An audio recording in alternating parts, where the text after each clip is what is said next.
man sinned, nor his parents, but that the works of God should be made manifest in him. The New King James I read yesterday said that the works of God might be revealed in him.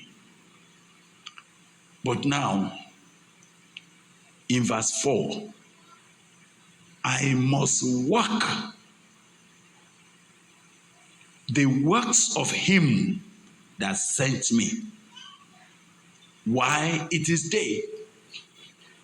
The night comes when no man can walk.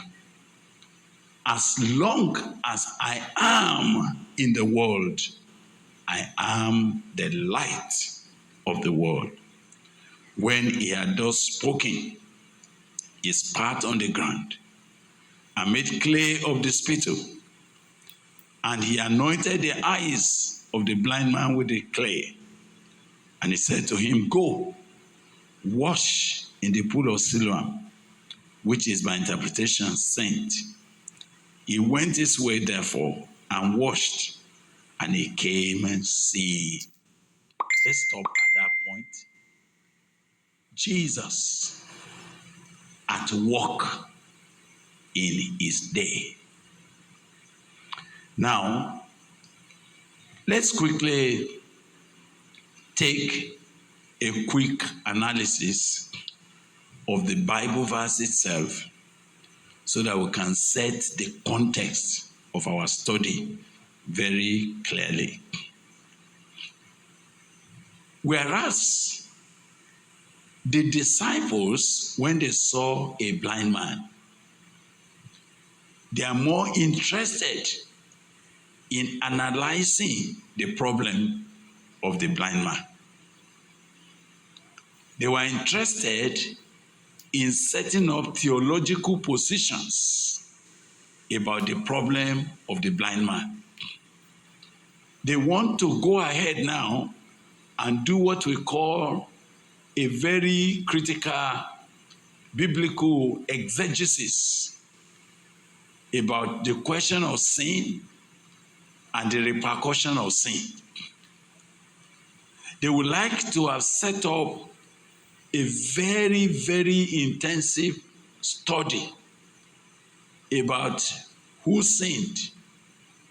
Is it possible for the sin of the father to be required from the son? And they are likely to start looking for Bible passages. Something like, the fathers have ate the grapefruit, and the mouth of their children have been set on edge. They would have wanted that Jesus would be dragged into endless genealogy. Who sinned? Where did they sin? When did they sin? Endless genealogy.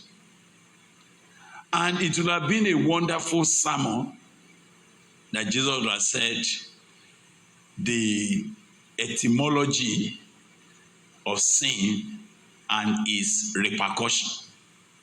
And that would have been something that people would be falling over and say, come and hear a great Bible exposition.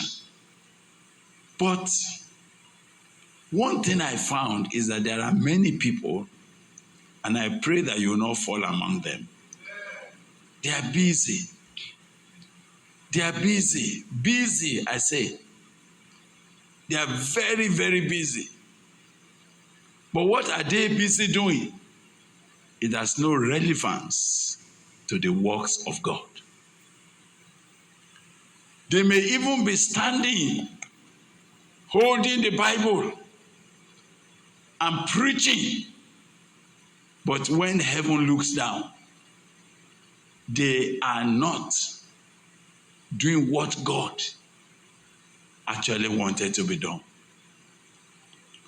And I know the temptation of trying to demonstrate academic acumen, the temptation of proving that you know something, the temptation of wanting to daze the congregation about how many degrees you have got in Greek, in Aramaic, in Hebrew, and in the Bible languages.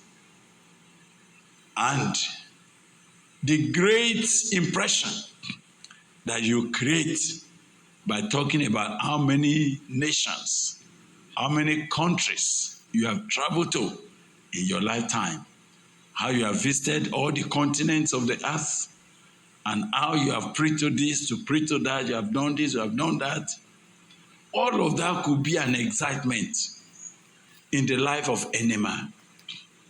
But I found something in Christ Jesus, which is the first thing I would like to note about Christ at work in his day.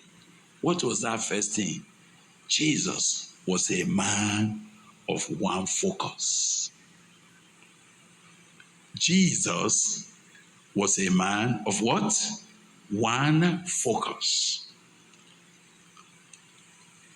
How did we see that? And we're going to prove that quickly so that. And you know, how did I know that Jesus was a man of one focus and he will not be diverted to doing anything else apart from what he came to do? I noted that it doesn't matter what others have seen about the young man that was born blind.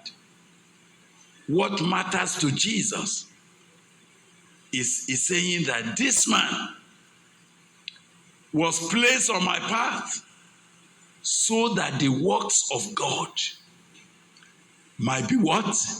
Made manifest in him. So I realized that as far as Jesus was concerned, whenever he's going anywhere, whatever you see him doing, there was only one matter that he's looking for. What is the works of God that I am called to carry out? I don't know if you understand what I'm saying. Anywhere you see Jesus go, whatever you see Jesus do, whichever way he seems to appear,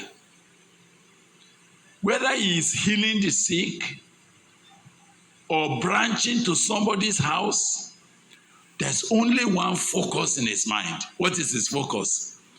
What is the work of God that I've been sent here to carry out? That's the first thing I want you to note about him. A man of one focus.